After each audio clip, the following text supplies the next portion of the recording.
A dying widow clutched her newborns, whispering her last wish, that they bear her name. The mountain man who found her would honor it, but his choice would shatter the whole town.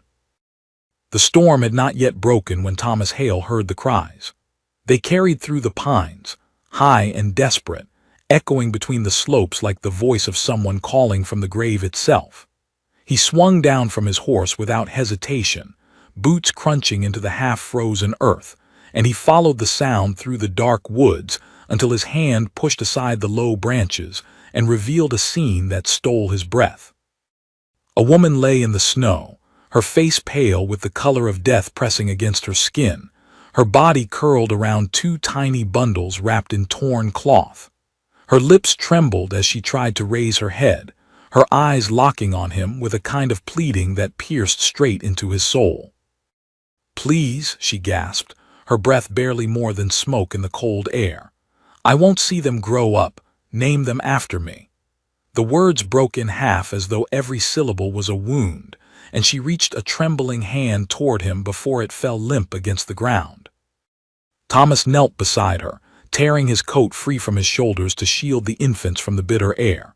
He pressed his hand against her brow, trying to find warmth, life, something to cling to. The babies whimpered, their voices thin, their skin reddened and fragile. He had delivered calves, foals, even once a lamb caught in a storm, but never had he held anything so small, so helpless, and so near to death. "What's your name?" he demanded, urgency in his voice, but her lips quivered without forming the word. Her eyes filled with tears, sliding down her cold cheeks as she turned them back to the children. That was answer enough. She wanted them to bear her name. That final, breaking plea had been her legacy. Thomas could feel the storm pressing closer, the scent of snow in the air, the way the treetops bent as if heaven itself were bowing. He had no time to dig graves, no time to carry her weight in theirs. He had to choose in a heartbeat, save the children and leave her, or lose them all in a vain attempt to carry 3 lives against a storm that was already swallowing the horizon. His jaw tightened as the snow began to fall, dusting his shoulders like the touch of ash. He gathered the babies in his arms, their cries muffled against his chest, and for a moment he bowed his head over her still body. "Your children will not be forgotten," he swore, and the words felt like iron chains locking into place. He turned, heart pounding, forcing his legs through the drifts as he staggered back toward his horse. The storm howled its fury, as if to bury her and him and everything between in one furious breath. The horse balked, eyes wide with the scent of death, but Thomas thrust the bundles against his chest, tightened his grip on the reins, and pulled himself into the saddle. The babies wailed as the wind tore at them, and he bent low, shielding them with his body, spurring the horse toward the ridgeline. Every stride felt like defiance against the night itself, against the cruel hand that had stolen the mother's last breath and left him burdened with a charge he had never asked for. By the time he reached the valley floor, the snow was coming down in a torrent, and his cabin lay another hour's ride to the west. He pushed his horse until foam flecked its mane, but the sound of the crying, high, desperate, never ceasing, gave him strength. When he finally burst through the door of his cabin, nearly tearing it from the hinges, he collapsed onto the rough-hewn floor, laying the children beside the fire. His hands shook as he stripped off his wet clothes and wrapped them in every dry blanket he could find. The flames licked high, filling the room with a fragile warmth, but their cries grew weaker, their bodies trembling in a way that made his chest ache. He had no milk to give, no woman to nurse them, no idea how to keep such tiny lives from slipping into the same silence as their mother. And yet he remembered her words, "Name them after me." He had never been a man to weep, but tears stung his eyes as he whispered into the firelight, "What was your name? Who were you?" He would have his answer sooner than he expected, for when he rode into town the next day, the infants wrapped close to his chest, faces pale with hunger, every head turned. And from the edge of the crowd, a voice rang out, sharp and broken, "Those children, they belong to Clara." Gasps shuddered through the gathering. Thomas turned, the names of the dead woman finally echoing through the street. Clara, the widow who had vanished from Bitter Hollow 2 months prior, the woman whose husband had died in the mines, leaving her penniless. Many had whispered she'd gone mad, wandering the mountains. None had expected she would return like this, through her children, carried in the arms of a mountain man who had no claim, no kinship, no right, and yet carried them like his very heart was bound to them. The sheriff's hand rested on his revolver.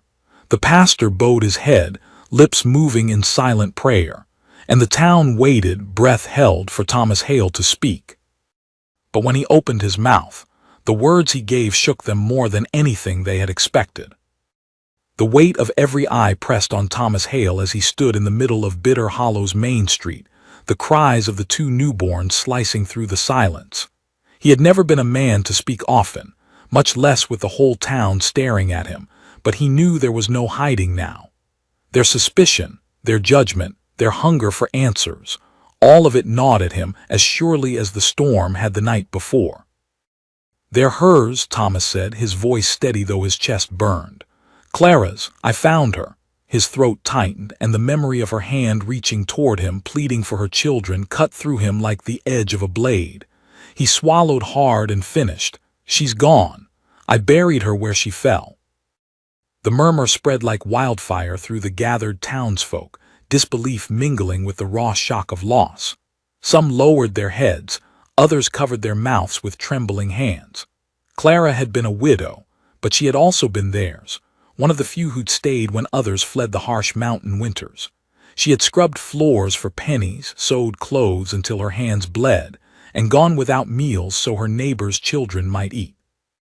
And now her children stood, or rather cried before them, swaddled in the arms of a stranger. "You expect us to take your word for it?" Sheriff Alder's voice cut through the crowd. His hat brim shadowed his eyes, but Thomas felt the heat of his gaze like a torch against his skin. "You bring 2 babes into town and tell us Clara birthed them and died in the snow, and we're just supposed to believe it." Thomas adjusted the blankets around the infants, his jaw working. "Believe what you like, I was there. I heard her last words." "And what words were those?" asked Ruth Miller, a stern widow herself, standing near the front of the crowd. Thomas looked down at the children, whose faces had gone quiet from exhaustion. He felt the storm's bite still clinging to their skin. Then he said the words as if Clara's ghost still whispered them in his ear. She said, "I won't see them grow up, name them after me." The air shifted. Those words carried the weight of farewell, of truth no man could fabricate. Ruth's hand flew to her lips, and even Sheriff Alder's stance softened, if only for a heartbeat. But just as quickly, suspicion flooded back in. "If she wanted them named for her, then you've no place deciding anything for them," someone muttered from the back. "They belong to this town, not to a mountain man hiding in the hills." The pastor, Reverend Jonah Price, stepped forward then, his weathered hands raised as if to calm the tide. "Let us not be quick to judgment. The Lord sees all, and he knows what happened on that mountain. These little ones are innocent. Quarreling won't keep them alive." Thomas's eyes narrowed. Alive. That was all he had thought of since he'd pulled them from the snow. Already they had grown weaker, their tiny mouths rooting against the blankets as if searching for the mother who would never feed them. His nights were spent listening to their cries, his hands clumsy as he tried to keep them warm, his heart sick with the thought that each breath they took might be their last. "I'll take them," a voice broke in. It was Marion Fletcher, wife of the wealthiest rancher in town. She was tall, graceful, her gloved hands resting against her full skirts. "My husband and I have the means. Clara's children shouldn't grow up in a cabin with a man who doesn't know the first thing about caring for them." The crowd turned toward Thomas again, waiting. For a long moment he said nothing. He had never planned for a family. His life was rough, cut out of the wilderness with an axe and rifle. And yet when he looked down at the children, their faces delicate as porcelain, he knew with a terrible certainty that if he gave them up, he would betray the dying woman's final plea. "They stay with me," Thomas said at last, the words hard as iron. The crowd erupted in argument. Some shouted agreement, praising him for stepping up when no one else had. Others cursed his stubbornness, demanding the children be raised by townsfolk who knew civilization rather than a recluse who barely showed his face once a season. The sheriff finally lifted his hand. "Quiet," the street hushed. "This isn't for us to fight over today. Let the mountain man take them for now. But mark me, Thomas Hale, if those children come to harm, the town will remember who carried them away." Thomas gave a sharp nod and turned his back on them, his boots heavy against the dirt street.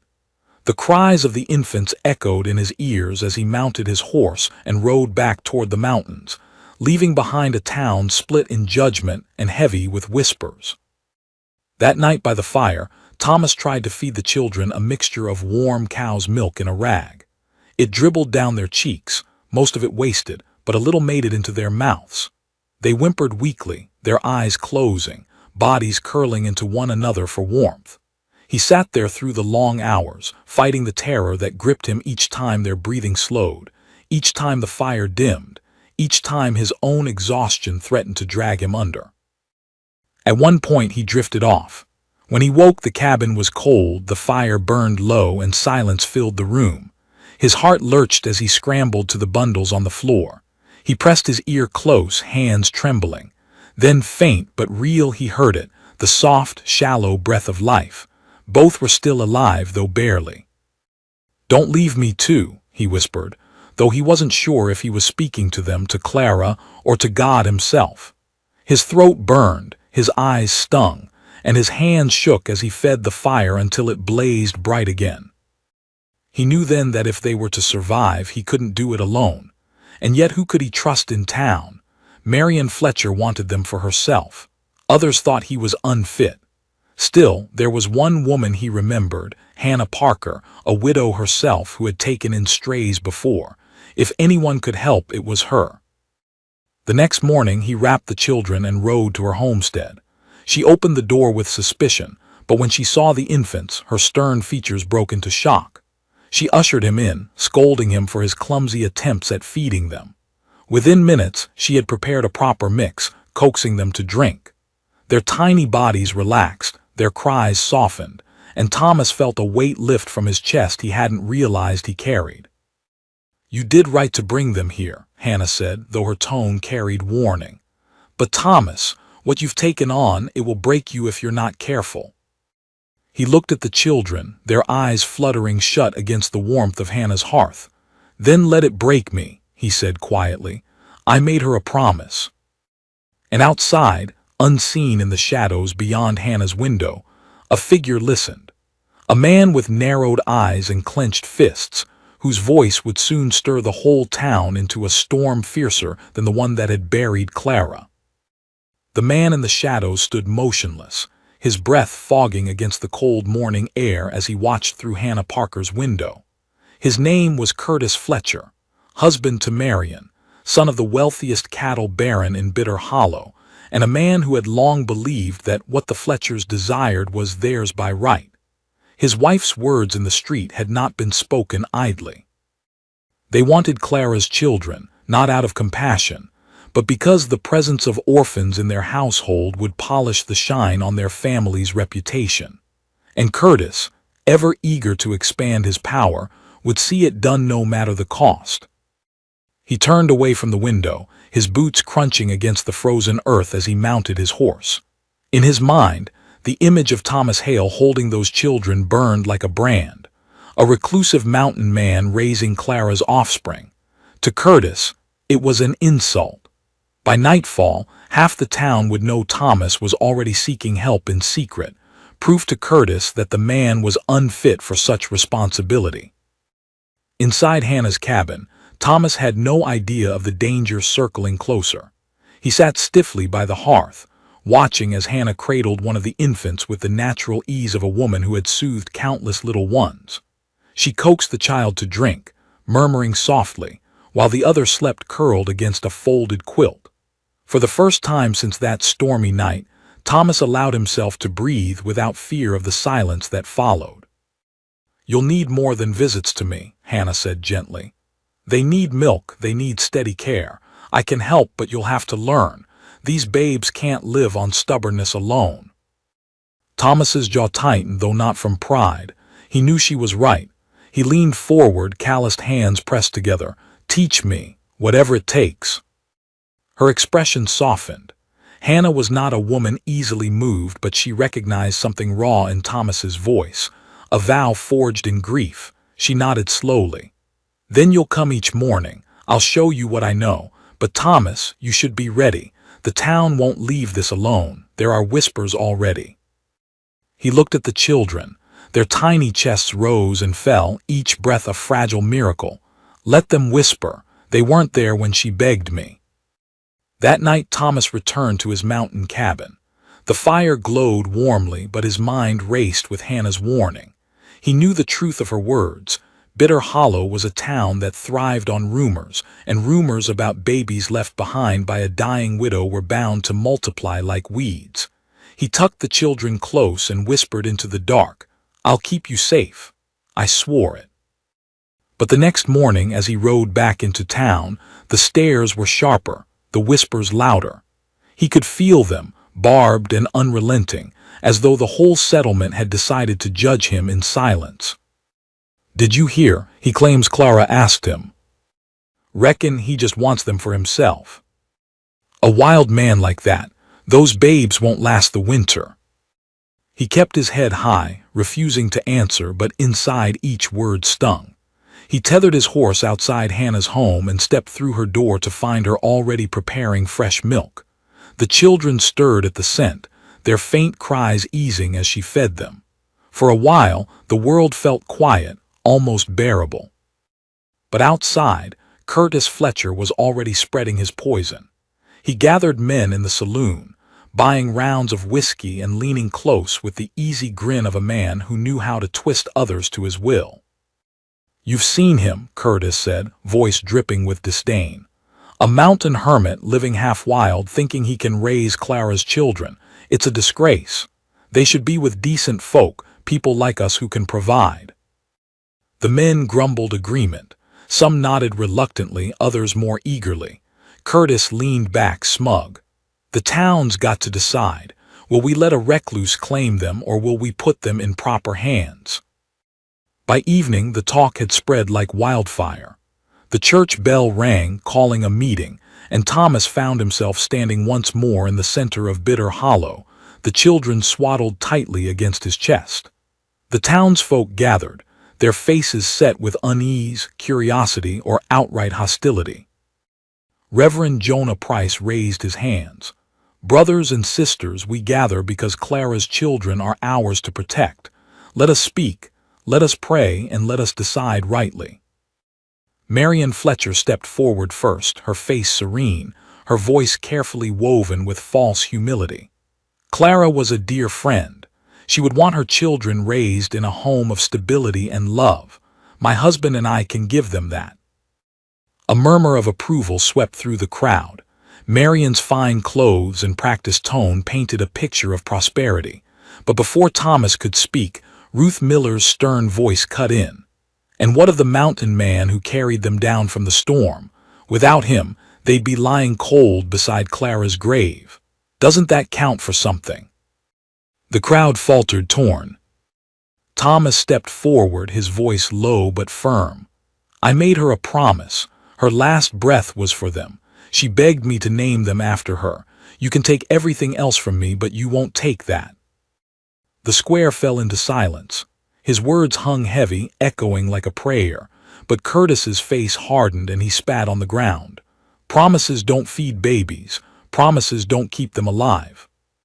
The tension snapped like a wire. Arguments erupted, voices clashing, anger spilling into the night air.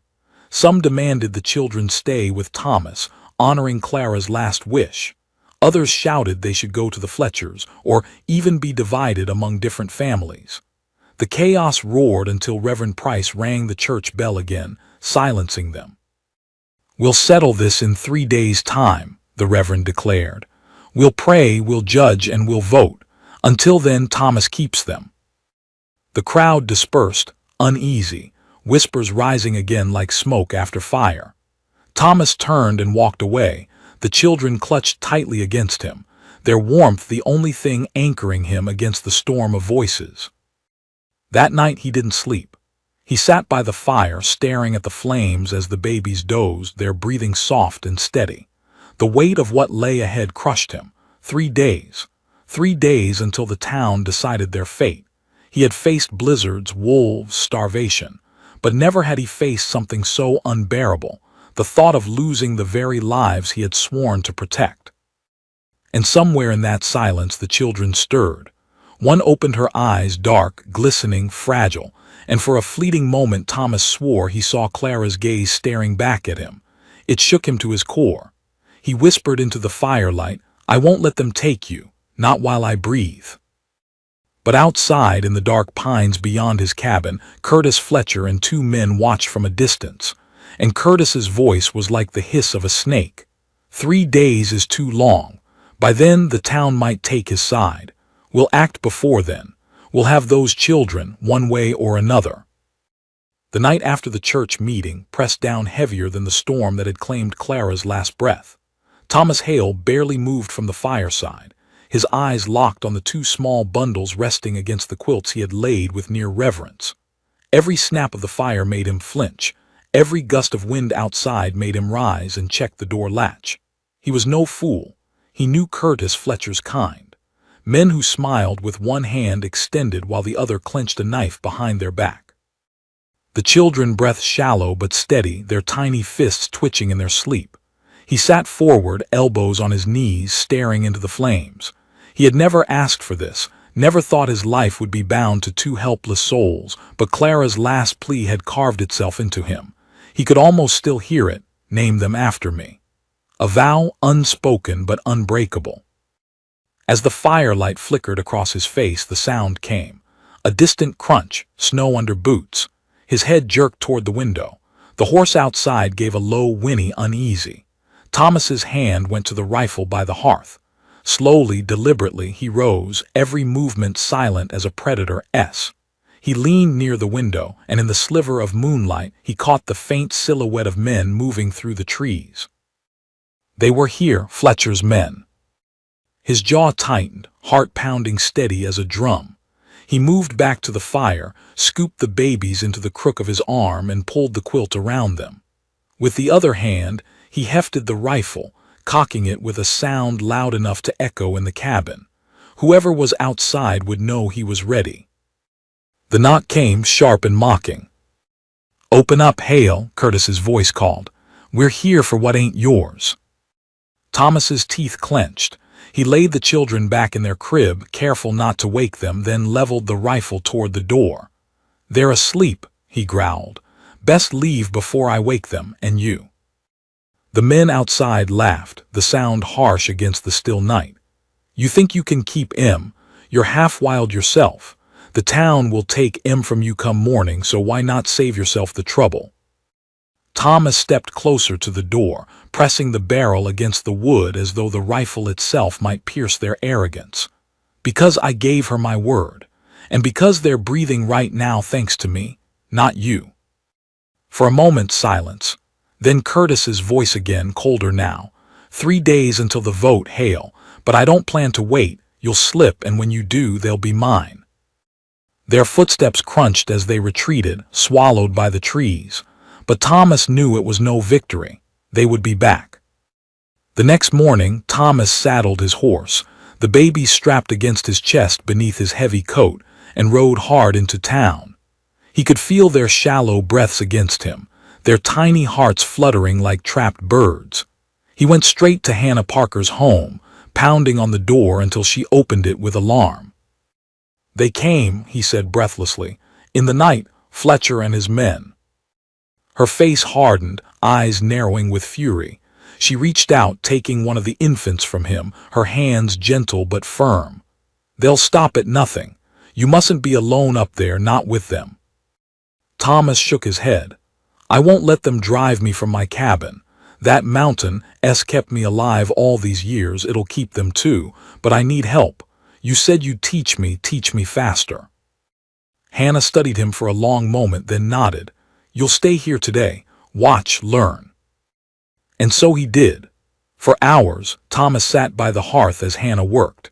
She showed him how to hold them while feeding so they wouldn't choke, how to warm the milk just enough, how to check their tiny limbs for signs of weakness. Each instruction carved deeper into him, each small cry from the infants binding him tighter to them. When one of them wrapped her tiny fingers around his rough thumb, Thomas felt something break in him. He had faced blizzards, starvation, the loneliness of a cabin built on stone, but nothing had undone him like that small, fragile grip. By evening, when he left Hannah's home, he felt more capable but also more aware of the storm building beyond the walls of town. The whispers were louder now, sharper, as though Curtis had set the whole town's tongue wagging. Best let the Fletchers take M. Mountain man don't know the first thing. Poor babes won't last a month. He rode out with his head high, but each word burrowed into him like a thorn. That night in his cabin, he fed them as Hannah had shown, humming low in his throat though he had no tune. The children settled, their cries softening, and for a moment the cabin felt almost like a home instead of a fortress. But the peace was fragile. Just before dawn, a sound shattered it, a window rattling, the faint scrape of wood. Thomas was on his feet in an instant, rifle in hand. He moved silently, the children still asleep against the quilts, and waited. A shadow slipped across the wall. He lunged, throwing the door open, rifle raised, and froze. It was Curtis. It wasn't any of his men. It was Ruth Miller. The stern widow stood there in the half-light, clutching a bundle of cloth in her arms. Her face was pinched with worry, her breath visible in the cold. "I came before they did," she said sharply, stepping inside without waiting for permission. She set the bundle down on his table, cloth diapers, goat's milk, a few jars of preserved vegetables. "You'll need these, and you'll need allies if you're going to keep them." Thomas lowered the rifle slowly, suspicion giving way to reluctant gratitude. "Why help me? The town s with the Fletchers." Ruth's eyes softened as she looked at the sleeping children. "Clara scrubbed my floors when I couldn't pay her. She mended my clothes when my hands gave out. I owe her, and I won't see her babes turned into trophies for the Fletchers' pride." Thomas's throat tightened. For the first time since Clara's last breath, he felt he was not alone. But even as Ruth spoke, the sound came again. Horses. Too many this time. Curtis was back, and not with 2 men, but with half a dozen. Their shadows stretched across the snow as they dismounted, voices low but certain. Thomas looked at Ruth, his voice a growl. "Get low, keep quiet." He moved to the window, rifle ready, his heart pounding. Outside, Curtis's voice rang out. "This is the last time, Hale. Hand M over or we take M." The babies stirred in their sleep, their cries building like the warning of a storm about to break. And Thomas knew this was no longer about a vote or whispers or even Clara's last words. This was a siege. The morning broke with frost still clinging to the pines, but it was not the cold that made Thomas Hale's blood run hard in his veins. Outside his cabin, Curtis Fletcher and 6 men stood with rifles slung, their boots crunching into the snow, their faces set with the arrogance of those convinced the world belonged to them. The babies had begun to cry from the sound of voices, their whimpers rising in a thin chorus that cut through the silence like bells of warning. Thomas crouched low by the window, rifle at the ready. Ruth Miller knelt by the hearth, gathering the children close to her chest, her lips moving in quiet prayers. The firelight danced across her lined face, and though she was not a woman given to softness, the way she pressed the infants close revealed a tenderness forged by duty and memory of Clara's kindness. "Thomas Hale," Curtis's voice roared, carrying through the crisp air. "You got no claim. Those children belong to this town, and this town says they're ours." Thomas's jaw clenched, the muscles working like stone grinding against stone. He pushed the window open just enough to project his voice. "They're not yours, Fletcher. They're not trophies to polish your name. Their mother's last words were mine to bear, and I'll see them honored even if it costs me my life." Laughter broke out among the men, harsh and cruel. Curtis spat in the snow. "Then you'll lose more than your life. You'll lose those children anyway. You think one man can stand against the town, against me?" Thomas's hand tightened on the rifle, finger brushing the trigger, but he held. To fire first would be to doom them. He had to think, to wait, to outlast the storm circling his cabin. Ruth rose, her back straight, her eyes like flint. "Cowards," she hissed under her breath. "7 against one man holding 2 babes. God sees." The words gave Thomas a strange calm. His heart pounded, but not from fear, rather from a clarity that told him every decision he made from this moment would etch itself into those children's futures. He stepped to the door, threw it open, and stood tall against the biting air. The baby's cries swelled behind him as though urging him to speak. "You want them? Come through me." His voice carried deep and steady across the snow-packed clearing. "But know this, Clara gave them to me with her last breath. And if you try to take them, you'll not only fight a man, you'll fight her memory, and you'll fight God's judgment for desecrating it." For a moment, silence. Even the wind seemed to pause. Then Curtis sneered. "Big words for a hermit, but words don't stop hunger. Words don't change the vote." He waved his hand, and 2 of his men stepped forward. Thomas raised the rifle. His voice cut like a blade. "1 step closer, and you'll be buried in this snow before nightfall." The men hesitated, glancing at Curtis. He snarled at their hesitation, his arrogance cracking. "You'll regret this, Hale. When the town votes, they'll strip those children from you anyway, and no rifle will stop that." Thomas's eyes burned like coals. "Then let the town see who tried to steal babes in the dark of morning. Go ahead, Fletcher. Show them what kind of man you are." The threat sank in. Curtis faltered, then turned with a growl. "This isn't over." He mounted his horse, his men following reluctantly. Their silhouettes vanished into the trees, but Thomas knew they were not gone for good. He shut the door and leaned against it, his breath ragged. Ruth laid the children back in their quilted bed, their cries easing into whimpers. "They won't stop," she said quietly. "Not until the vote or until they've ruined you." Thomas sank onto the bench, pressing his hands against his face. "Then I'll stand until I can't." The next 2 days dragged like years. Thomas barely slept, his ears sharp for the crunch of snow outside, the creak of wood, the distant crack of a twig. He rode each morning to Hannah Parker's home, learning faster, pushing himself beyond exhaustion. He fed the children with trembling patience, changed them, soothed their cries as best he could. Ruth came often, bringing what little she had, her stern face softening each time she held one of the babes. But the whispers in town were growing into a roar.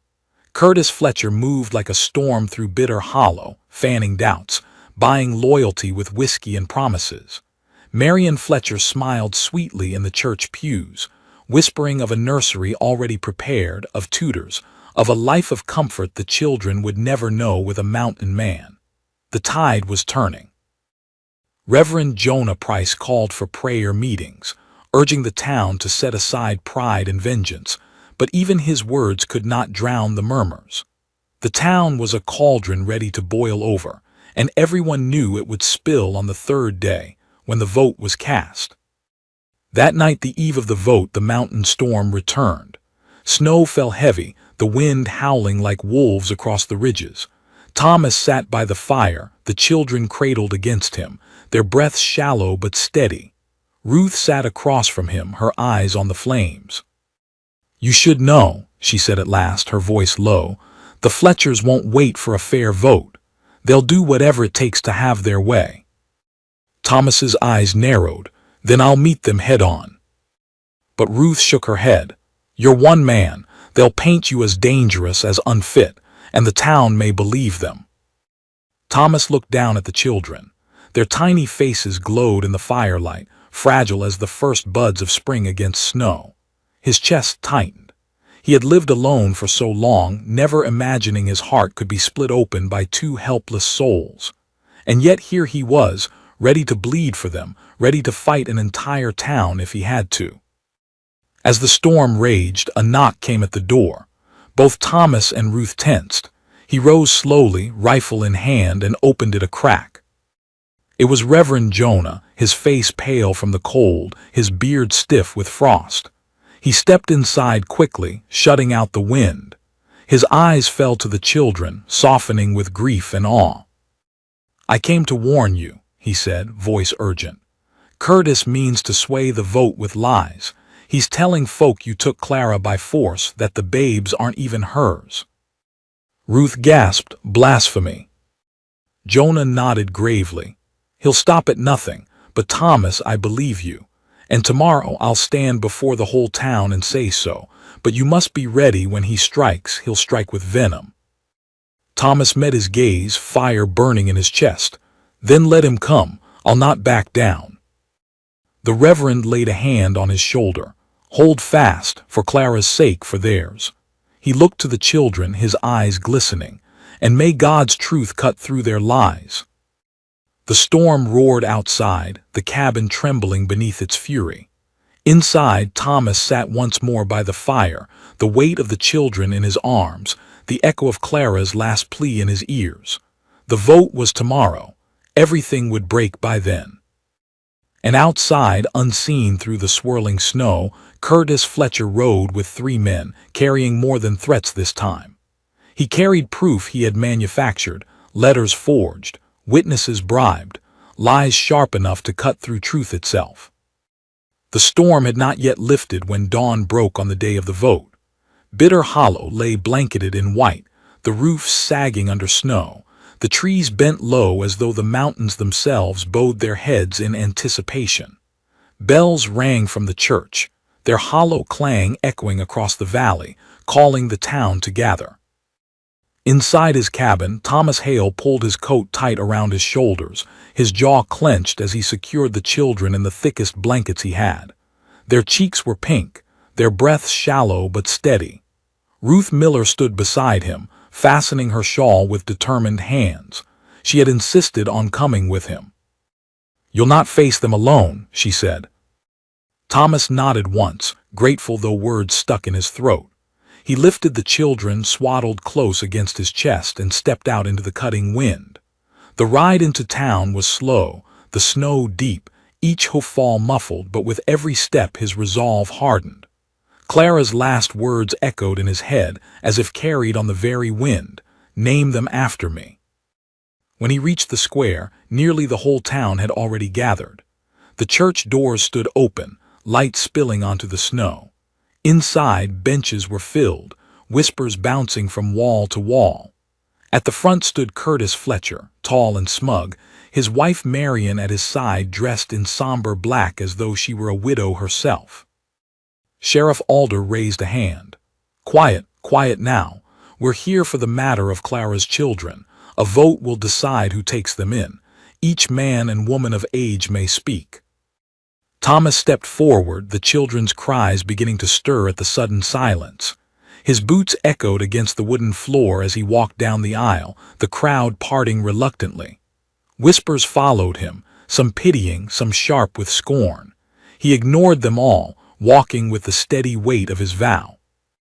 Reverend Jonah Price stood beside the pulpit, his face weary but resolute. "Let us begin with prayer," he said, bowing his head. A murmur of voices followed, though Thomas noticed Curtis's lips never moved. When the prayer ended, Curtis was the first to speak. He stepped forward, his voice carrying with practiced authority. "Good people of Bitter Hollow, you know me, you know my wife. We've lived among you, worked among you, built this town with our own hands. You know our home, warm, safe, full of means to raise children as they deserve." He gestured toward Thomas, his lip curling. "And you know him, a hermit. A man who hides in the mountains, who comes to town once a season for supplies. Is this the man to raise 2 helpless babes?" Murmurs of agreement rippled. Marion lowered her eyes demurely, as though her sorrow was too heavy to bear. Curtis pressed on. "And more, can we even trust his tale? He says Clara died in the snow. Yet where is her grave? Where are witnesses? For all we know, he took her. For all we know, these aren't even her children at all." Gasps echoed through the church. Faces turned toward Thomas, suspicion flaring. Curtis reached into his coat and pulled out papers, holding them high. "Letters," he announced, "written by Clara herself months before she disappeared. Proof she feared Thomas Hale. Proof she knew he lingered near her home, watching." The crowd erupted. Some shouted in shock, others disbelief. Ruth gasped, eyes wide. Thomas felt the world tilt, the ground unsteady beneath him. He had never spoken to Clara beyond polite words in passing. Whatever letters Curtis held, they were forgeries, but convincing ones, judging by the crowd's reaction. Reverend Jonah raised his hand, shouting over the uproar, "Peace, let us hear both sides before we cast judgment." Thomas stepped forward, his voice cutting through the noise. "Curtis Fletcher lies." His words rang with iron. "I never touched Clara, never harmed her, never so much as spoke her name until her last breath. I found her in the snow, dying, her children clutched against her, and I heard her words with my own ears. I won't see them grow up, name them after me. That vow is mine to carry, and no forgery will take it from me." The crowd hushed, torn between doubt and the weight of his conviction. Ruth stepped forward then, her voice sharp as steel. "I knew Clara. She worked in my home. She mended my clothes. She spoke of her fears, but never of Thomas Hale. If she feared anyone, it was the hunger in her own belly. She would never write such lies." Curtis's face twisted with rage, but Marion quickly took his hand, feigning calm. "Ruth, you are mistaken. Grief clouds memory." But before Curtis could press further, Reverend Jonah raised his voice. "Enough. We've heard accusations. We've heard defense. Now each who wishes may speak." One by one, townsfolk rose. Some sided with the Fletchers, swayed by their wealth, their influence, and the forged letters. Others spoke for Thomas, recalling his lonely but honest life, his strength in carrying the children down from the storm. The church filled with clashing voices, anger rising like thunder.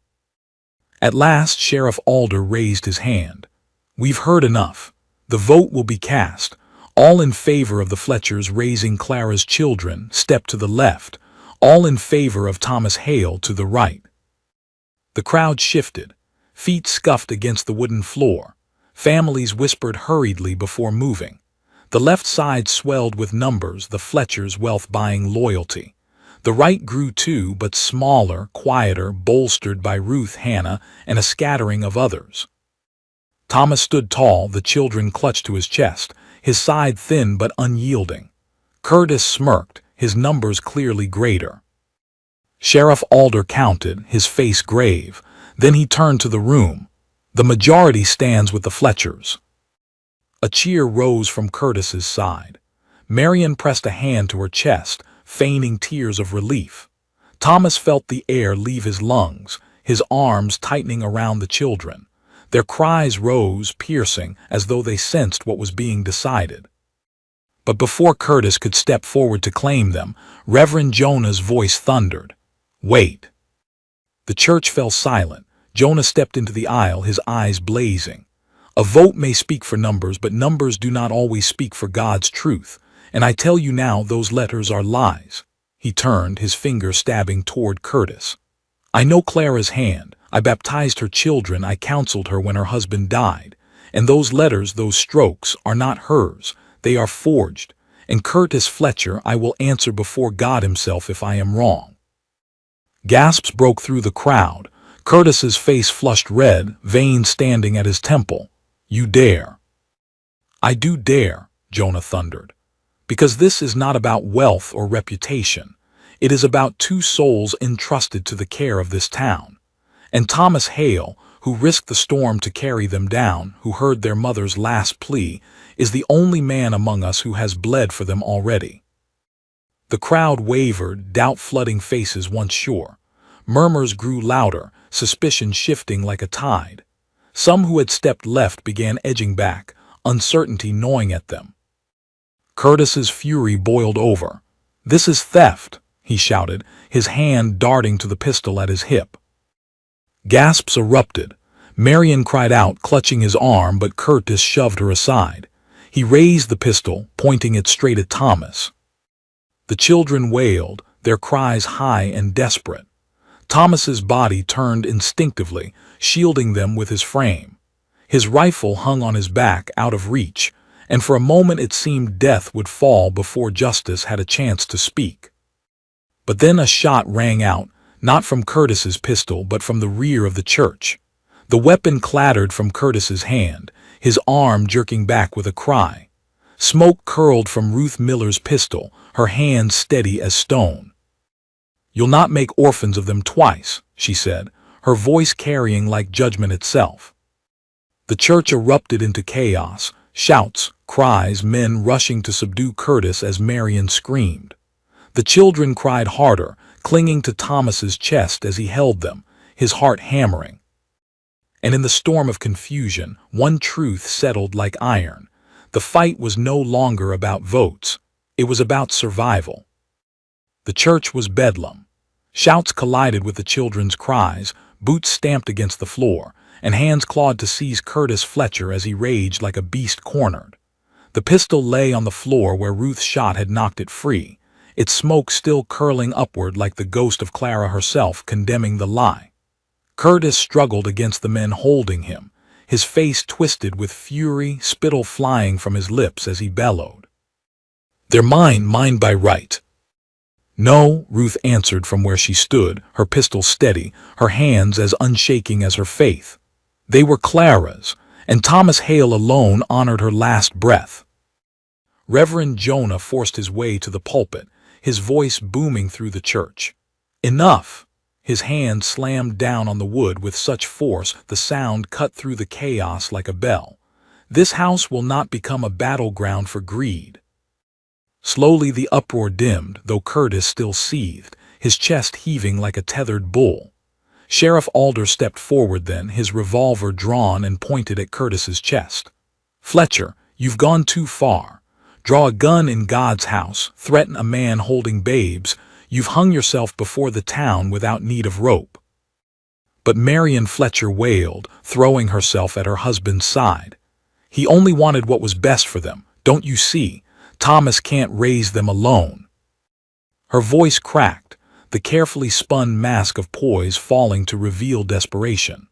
Her arms clutched Curtis' as though she could drag him back from the judgment written across every face in the room. Thomas stood rooted near the front pew, the babies trembling in his arms, their tears soaking into his coat. Their cries cut deeper than any threat, their small voices begging him not to falter.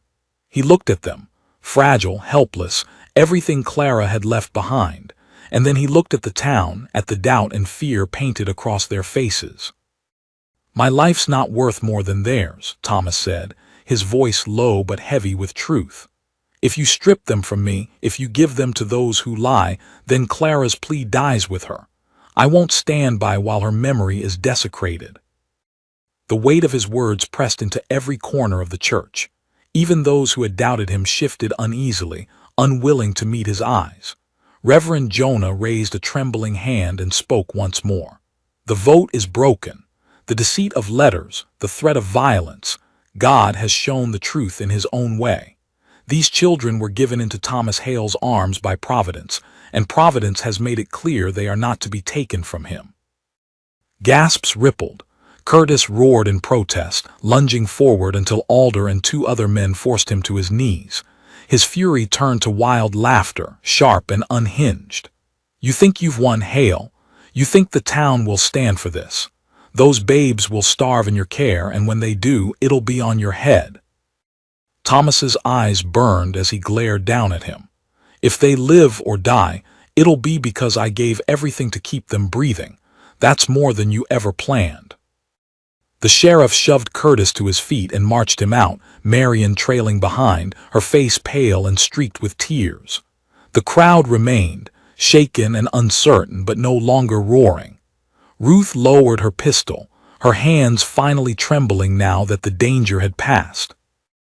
The Reverend raised his hand again. "This matter is closed. The children stay with Thomas Hale, and let none say otherwise without bearing the curse of lying in God's sight." Slowly, one by one, the townsfolk filed out, whispering to one another. their eyes glancing back at Thomas as though trying to reconcile the man they had once called a hermit with the figure standing tall, cradling two orphans as if they were carved into his very flesh. When the church had emptied, Ruth came to him, her gaze fierce but softened by the tears glimmering there. "You held when no one else would. Clara would have wept to see it." Thomas swallowed hard, unable to speak. His arms tightened around the children, their cries fading now into weak hiccups, their heads heavy against his chest. But the battle was far from over. That evening, as Thomas trudged back to his cabin through the snow-laden woods, the children bound against him. He knew Curtis's words were more than spite. The fight in the church had silenced the town, but whispers would rise again. Doubts would creep back like shadows at dusk. The truth had carried the day, but it was a fragile truth, one that could be shaken if the children faltered, if Thomas faltered. Inside his cabin the fire crackled, the warmth wrapping around him as he laid the children in their crib. Their tiny breaths steadied, though their bodies were still too thin, too fragile. He sat on the bench, burying his face in his hands. He had won them in word, but now he had to win them in life. Every day from here forward would be proof that Clara's plea had not been in vain. Ruth arrived later, her shawl dusted with snow. She set down a bundle, more diapers, goat's milk, herbs for fevers, and sat without asking. "You can't do this alone," she said simply. Thomas looked up, weariness carved into every line of his face. "I don't have a choice." "You do," Ruth countered. "You've got me. You've got Hannah. Even Reverend Jonah, though his strength lies more in words than hands. But you must let us in, Thomas, or you'll break under the weight." The words sank deep. For years he had built his life on solitude, on the belief that a man could stand against the wilderness if only his back was strong enough. But now, looking at the children, he knew Ruth was right. This was not a burden one man could bear alone. He nodded once. "Then help me keep them breathing, help me keep my vow." Ruth's stern face softened. "Then we'll keep it together." Yet even as that fragile alliance formed within the walls of his cabin, Curtis Fletcher's fury boiled over in the darkness of his ranch. He sat at a table, his wounded hand bandaged, his face twisted with rage. Marion hovered near, torn between pleading with him and fearing him. "You humiliated me," Curtis snarled, his voice low but venomous. "Me in front of the whole town. Do you think I'll let that stand?" "Curtis, please," Marion whispered. "Let it go. The town won't follow us now, not after what happened." His fist slammed against the table, rattling the lamp. "Then I'll make them follow. If the mountain man won't give them up, I'll take what he holds dearest and show this town he's nothing but a curse." Marion's eyes widened with dread. "You mean to kill him?" Curtis's grin was sharp, cruel. "Not just him. Let him feel what it's like to bury what you can't protect. Then we'll see if he still calls himself their guardian." The fire in the hearth flickered, shadows stretching across the walls as if recoiling from his words. The storm outside howled, but inside a darker storm gathered, one that would not rest until either Thomas Hale or Curtis Fletcher lay broken beneath it. And back in the cabin on the mountain, Thomas held the children close, their tiny bodies pressed against his chest. He could not know the vengeance already racing toward him, but his heart told him the fight was not over. Clara's plea was not just a vow, it was a war. The final night came heavy with a silence so thick Thomas Hale could feel it pressing against his cabin walls. Snow lay deep on the mountain, muffling every sound, but he knew too well that danger thrived in silence. He sat by the fire, the children swaddled close against his chest, their tiny breaths warming the hollow in his coat. Ruth Miller dozed in the rocker, her pistol laid across her lap, and Hannah Parker slept against the far wall, having refused to leave when she saw the strain cutting through Thomas's body. He was not alone now, but his heart knew solitude still, solitude in carrying a vow that could not be shared. The children stirred and whimpered as though the air itself warned them. Thomas rose, pacing across the wooden floor, whispering softly, "Hush now, you're safe. You'll stay safe as long as I draw breath." His words weren't just to soothe them. They were his own anchor against the storm brewing in his veins. Outside, far down the slope, a glow flickered. Lanterns. They moved in a line, winding their way up through the trees, the light cutting through the dark like snakes of fire. Curtis Fletcher had come, and this time he hadn't brought 7 men. He had brought near 20. Ruth stirred, eyes snapping open. She saw the glow through the frost-kissed window and her jaw tightened. "It's him." Thomas laid the children back in their crib, pulling every quilt he owned across them. He checked his rifle, loading each chamber with hands steady as stone. Hannah's face drained of color, but her eyes held steady. "They won't stop," she whispered. Thomas nodded. "Then neither will I." The first voice rang out, harsh against the frozen air. "Curtis Fletcher. Hale, you defied me once, you shamed me before the town. But tonight the mountain decides who lives and who dies. Bring out those children and I'll leave you breathing." Thomas threw the door open wide, stepping into the cold. His breath smoked against the air, his rifle gleaming in the moonlight. "You've no claim, Fletcher," he called, his voice echoing through the pines. "Not by blood, not by vow, not by anything but greed. If you want them, you'll come through me, and the Lord himself will judge your hand before it strikes." Curtis's laugh split the night, cruel and hollow. "Then judge me he shall." He waved his men forward. The lanterns surged closer. Shadows loomed. Boots broke the snow's crust as rifles raised. Thomas braced himself in the doorway, every muscle taut, every breath drawn deep. The world slowed, his heartbeat thundering like a drum. He had lived his life for no one but himself until Clara's dying whisper bound him forever. Now his life was not his own, it was theirs. The first man stepped too close and Thomas fired. The shot cracked, echoing down the valley, the man dropping into the snow with a cry. Shouts erupted, guns raised, but Ruth's pistol flared from the window, her voice sharp. "Back, you devils, you'll not touch them."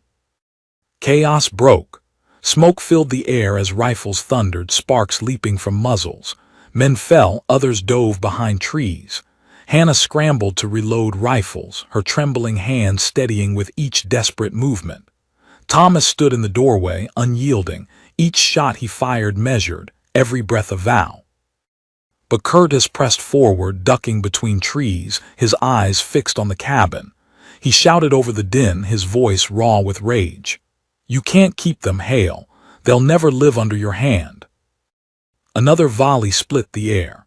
A bullet slammed into the doorframe beside Thomas, splinters biting his cheek. He didn't falter.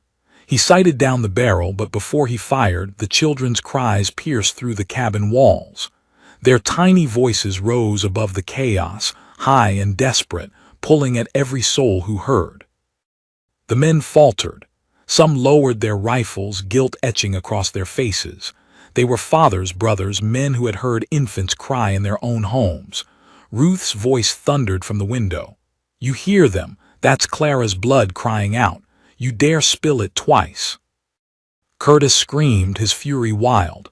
"Cowards, they're nothing but bait for my name." He charged forward, pistol raised. Thomas stepped into the snow, rifle lowered now, his voice carrying like a hammer. "Curtis Fletcher, look at them. Look at what you've become. A man who would kill children to polish his pride. Bitter Hollow will remember your name, aye, but as a curse whispered in shame." Curtis hesitated, breath steaming, his pistol shaking. For the first time, doubt flickered across his face, but rage drowned it. With a snarl, he raised his weapon. And the crack of a rifle split the night. Curtis staggered, his pistol dropping into the snow, his hand clutching his chest. Thomas lowered his rifle, his chest heaving. Ruth stepped out beside him, her shawl whipping in the wind, her pistol still in hand. Hannah came after, her face pale but eyes steady. Together, they looked down at the man who had threatened to break everything, and together they turned their backs. Inside the cabin, the children still cried, their voices raw with fear but alive. Thomas gathered them up, holding them close, whispering, Hush now, it's over, you'll grow, you'll live, I swear it. The next morning the church bell tolled, not for a vote but for a reckoning. Bitter Hollow gathered again, this time not in division but in silence. Curtis Fletcher was buried without pride, his name spoken in shame. Marion left the town soon after, unable to bear the weight of whispers. Reverend Jonah stood before the people, his voice steady. The Lord's hand was heavy on this valley, but he has shown us truth. Clara's children live because one man bore her plea when the rest of us doubted. We were tested and many failed. But through Thomas Hale's vow and the blood that was spilled to keep it, God's mercy lives in these little ones. The town bowed their heads. Thomas stood at the back, the children cradled against him. He was no longer just a hermit in the mountains. Whispers now called him guardian, protector, father. His cabin would no longer be silent, for every cry, every laugh, every step those children took would be an echo of Clara's final words.